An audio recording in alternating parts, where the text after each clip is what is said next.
আসসালামু আলাইকুম ওরহমতুল্লাহি ওবারাকাতুহ। আজকের ভিডিওটা অনেক স্পেশাল হতে যাচ্ছে, কারণ আজকে আমি আমার ইনকিউবেটরে কিছু কোয়েল পাখির ডিম বসাবো। আপনারা জানেন, পূর্বে আমি 250 পিস কোয়েল পাখির ডিম বসিয়েছিলাম।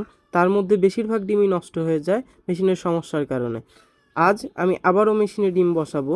তো ডিম বসানোর জন্য আমার কয়েকজন বন্ধু এসেছে, তারা ডিম খাওয়ার জন্য।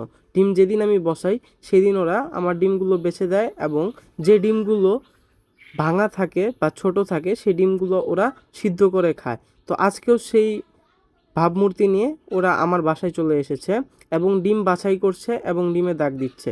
একজন দাগ দিচ্ছিল এবং আমার একটি ছোট ভাই সেই ডিমগুলো বেছে বেছে দিচ্ছিল তার হাতে, এবং আমি তাদের বাছাই করা ডিম এবং দাগ দেওয়া ডিমগুলোকে নিয়ে ইনকিউবেটরে সাজাচ্ছিলাম।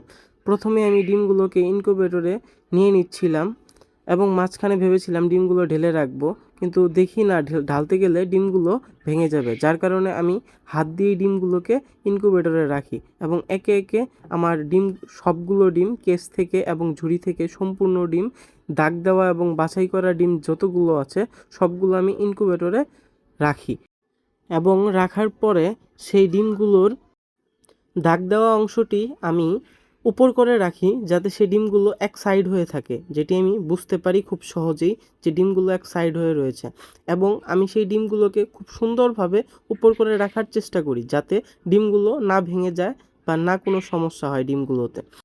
ডিমগুলো আমি উপরের দিকে দাগ রাখার সময় আমার বন্ধু জিসান ও আসে আমাকে ডিমগুলো উপর করে রাখার জন্য সাহায্য করতে।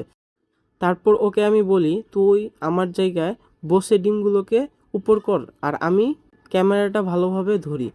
তো তারপরে আমি জায়গা থেকে উঠে যাই এবং ও ভালোভাবে ডিমগুলো উপর করে দিচ্ছিল এবং খুব স্লো ডিমগুলোকে উপর করে রাখছিল। ওর ধীর গতিতে কাজ দেখে আমি ওকে সরিয়ে আমি নিজে বসে পড়ি এবং ডিমগুলোকে সুন্দরভাবে উপরের দিকে করে দেই। এবং সব ডিম উপরে হয়ে গেলে আমি তারপরে আর্দ্রতা ঠিক রাখার পটটি সে পটটি আমি নিয়ে এসে পানিসহ সেখানে সেট করে দেই। তারপর ইনকিউবেটরের ঢাকনাটি বন্ধ করে আমি আবার দেখার চেষ্টা করছিলাম যে ভিতরে সব কিছু ঠিক আছে কিনা।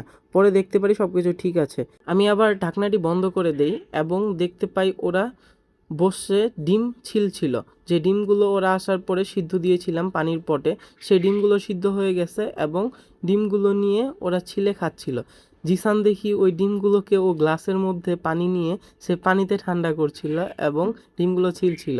আর একে একে সবাই যার যার হাতে হাতে ডিমগুলো ছিলে খেয়ে ফেলছিল। আর আমি চেষ্টা করেছিলাম আমার ক্যামেরাটিকে কোনো একটা ভালো জায়গায়, নির্দিষ্ট জায়গায় সেট করতে, কিন্তু পারছিলাম না। তারপর আমি নিজেই হাতে নিয়ে সেই ক্যামেরা হাতে নিয়ে ভিডিও করছিলাম। তারপর শেষে দেখি আমার ভাগের ডিমটি থাকে না। তারপর আমি আমার 5টি ডিম হাতে তুলে নেই। আমরা সবাই ডিমগুলো খাওয়া শেষ করে এশার নামাজের জন্য রওনা দিব মসজিদের দিকে। ভিডিওটি যদি আপনাদের ভালো লেগে থাকে অবশ্যই লাইক করবেন এবং আপনার গুরুত্বপূর্ণ মতামত আমাদের কমেন্টে জানাতে ভুলবেন না। আর এরকম আরও ভিডিও পেতে চ্যানেলটিকে সাবস্ক্রাইব করে চ্যানেলের পাশেই থাকবেন। সুতরাং আজকের মতো এ পর্যন্তই। সবাই ভালো থাকবেন এবং সুস্থ থাকবেন। দেখা হবে অন্য কোনো ভিডিওতে। আল্লাহ হাফেজ।